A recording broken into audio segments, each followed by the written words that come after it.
So let's get to the recap of the game against the Washington football team. Um, Played the Washington football team a few weeks ago on a Tuesday. I think 2 weeks ago. They have an they had an outside chance of getting into the playoffs with like a 6-8 record or something like that. They had a series of point in time during the season where they had like a 40 game winning streak, and at one point they held the 7 seat spot until we beat them 2 weeks ago on Tuesday. They had a few players out. Antonio Gibson on the COVID list. Montez Sweat, unfortunately, I think his brother passed away or something like that, or his father. Just unfortunate that we didn't get to play the Washington football team uh, fully with all their players and fully healthy. But this was the first time that we had ever played Taylor Heinicke. And I was really intrigued to see how we were going to play against him. He's not the worst quarterback. He's not the best. He really is kind of like a mid-tier player who kind of came out of nowhere. Started in a bunch of other lower-tiered football leagues before coming to the NFL with the Panthers, and then I think he was drafted by the Vikings or something like that, and then was with the Panthers, and then came to the Philadelphia Eagles. Kind of followed Ron Rivera and Norv Turner's son. I always forget what his name is, but I really felt like the Philadelphia Eagles were going to be playing kind of like a trap game where they weren't going to respect the Washington football team. When you're coming off of a big win where you kind of blow the other team out like we did the Giants, you kind of look at inferior football teams and play down to them.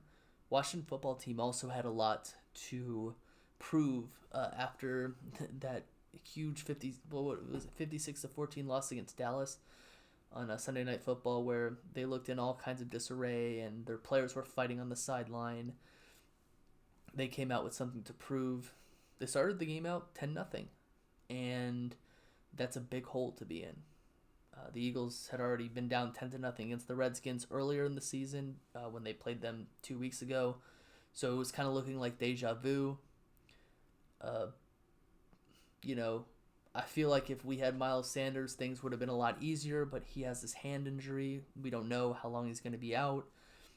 Jordan Howard didn't look like himself. It kind of seems like that stinger, it's affecting him a lot more than he might want to lead on. Boston Scott is not a number one running back, but he played his darnest. 2 touchdowns. He seems to be our Swiss Army knife at running back. But again, like I always go back to 2019 with Jordan Howard's stinger, where he was out for like 6 weeks and we never really used him again. So what fans need to understand is that a stinger, it's temporary nerve damage, and you could be out for a year with a stinger. So I imagine that could have been what was really wrong with Jordan Howard, because I think that if he was fully healthy, we would have gotten that first down on that 4th and 2. I thought we should have kicked a field goal, but we didn't. I feel like our defense played weak in the first half. Taylor Heinicke was willing and dealing. I think the score was like 13-7 at halftime or something like that, or 16-7 at halftime, which shouldn't have been happening. You can't play down to your opponents, and you can't start slow, especially against football teams that are inferior to you. And I do feel like the Washington football team, they are an inferior football team to the Philadelphia Eagles. Nothing against them personally. I don't really hate the Washington football team, or the team formerly known as the Redskins. I don't really feel much. There's too much hate to go around in this division, But that's nor here nor there. But in the second half, they really turned things around. Scored 2 touchdowns on 4th down. Didn't allow any points in the second half, and it was a clutch win. It was another come from behind victory for Jalen Hurts. I feel like Jalen Hurts didn't really do that much to win the game, but he didn't do anything to lose the game. He managed the game very well. This wasn't his best game. Wasn't his worst game either. So I feel like Jalen Hurts did okay in this game. But, he did enough to help us win the football game, which is what you can expect from a guy like Jalen Hurts.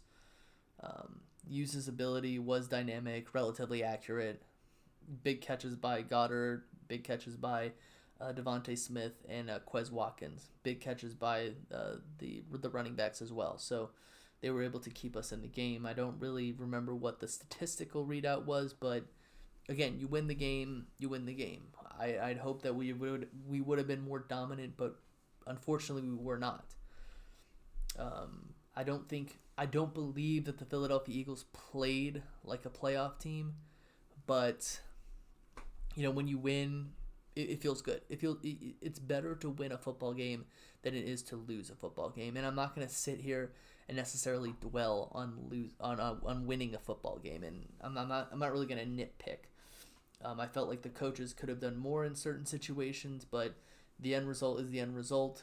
The team is 9-7 after being 4-11-1 the previous season, so we do have a bit of an improvement.